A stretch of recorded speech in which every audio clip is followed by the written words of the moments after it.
So this Shabbat, the center of the Parashah Yitro, is the giving of the 10 utterances on Mount Sinai. And the rabbis liken the revelation of Mount Sinai to Yaakov's dream before leaving the land of Israel. So we read in the book before the book we're reading now, book Shmot we're reading now. The book before that is Sefer Bereshit.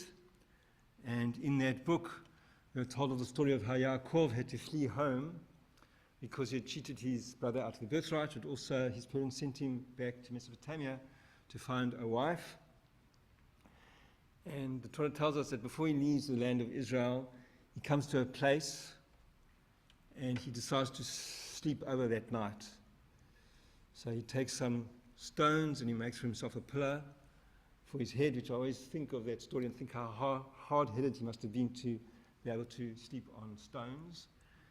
And he has this dream of a ladder with its feet on the ground and its top into the heavens. And angels are coming up and down the ladder.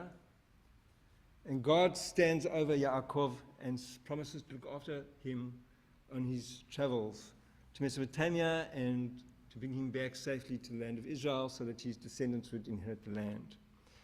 And rabbis say that that imagery of the dream parallels the imagery of Revelation at Har Sinai.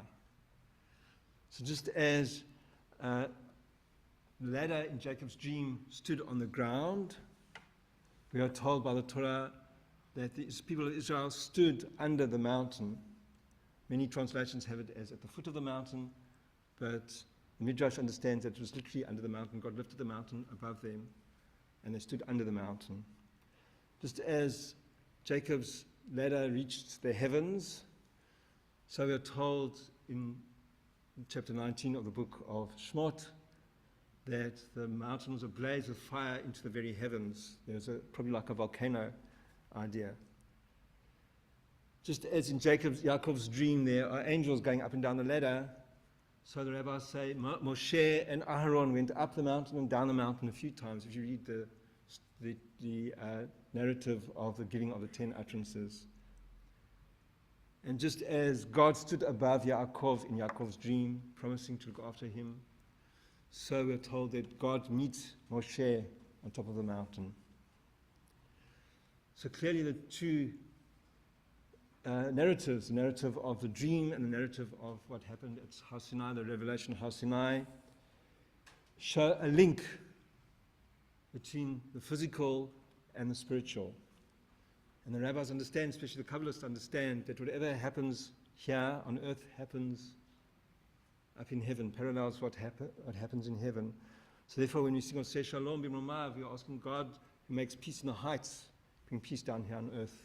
Whatever we do here reflects what happens up there and vice versa. So why do I refer to these 10 words that were given at Mount Sinai as the 10 utterances? Most people know them as the 10 commandments. Well, if you look at the Hebrew says Aseret HaDibrot, the 10 words. Not Aseret HaMitzvot, not the 10 commandments, but the 10 words. These words, these ideas that were handed down from God to Moshe, who then related to the people, that these words that were put onto the stones are value concepts, not full commandments. We need rabbis' interpretation of the Torah, which is recorded in the Mishnah and Talmud, to understand how to fulfill these value concepts. So I'll give you 2 examples. The one is Kibud Avicha Ve'emecha, that you shall honor your parents. And if you do that, the Torah itself says in the 10 utterances that you'll have a long life on the land which God gives you. It doesn't tell you how to honor your parents. It just has the idea of honoring your parents. So rabbis come and explain how one should honor one's parents. The 4th word or 4th utterance is about Shabbat. Zochor Yom HaShabbat LaKodsho. Remember the Sabbath day and keep it holy. It explains that you should not work, and your animals should not work, and your slaves should not work, and your household should not work. But it doesn't actually tell us how to remember Shabbat. We should remember that God rested from creating on the seventh day, calling it Shabbat, so we should emulate God. Nothing more than that. Again, the rabbis tell us, how do you remember Shabbat? Make Kiddush. That's a rabbinic idea. To enable us to fulfill that very concept of Zochoret Yom HaShabbat LaKodsho, to remember the Shabbat day and make it holy. How do you make Shabbat holy? By reciting Kiddush, of a cup of wine preferably. If you don't have wine or grape juice, then a piece of bread. I like to think of the 10 utterances given at Mount Sinai and the whole revelation narrative as paralleling the very first chapter of the Torah, the chapter of creation. Because in the creation story, God articulates what he wants to create, and then the creation itself is manifest. So God starts by saying, let there be light, for example, and there was light. When we create something, we think of it in our minds. We perhaps vocalize it, say it out loud. Sometimes we make little models of what we're going to create, and then we create it. Similarly, the 10 utterances are a creation.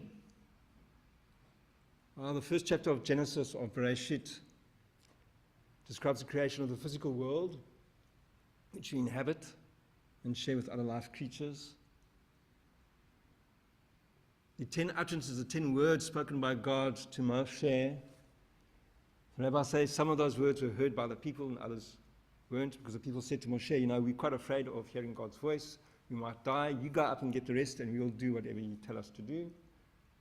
Those words describe a future society based on the principles of the 10 utterances.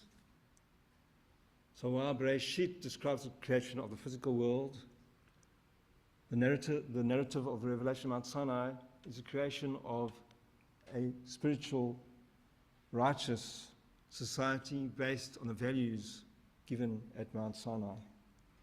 And those values are the underpinning, the base of all the mitzvot, all the commandments that later come about. Some from God and some from the rabbis who are trying to understand how to implement these value concepts into everyday life. So they say, for example, how do you make Shabbat holy? Not only by reciting Kiddush, but lighting Shabbat lights to start off, bringing light into your life, into your home, into the world. And so may we be inspired by the two stories, or the three stories, if you like, the story of Yaakov's dream, the story in the first chapter of the Torah, the story of creation, and the narrative of the revelation at Har Sinai. Vocalizing ideas about our physical world and ideas about our spiritual existence and a righteous society, and understanding there's a link between the two, a link represented by the ladder in Yaakov's dream, a link represented by Har Sinai, Mount Sinai, in the Revelation story. So may we be inspired by the words given by God to Moshe on Mount Sinai to articulate what we would like society to be and implement those values in our everyday life. Can you hear it? Amen. We continue with the Aleinu on page 586. I'm going to ask the two parents, Jodine and Daryl, to come up in the ark, please.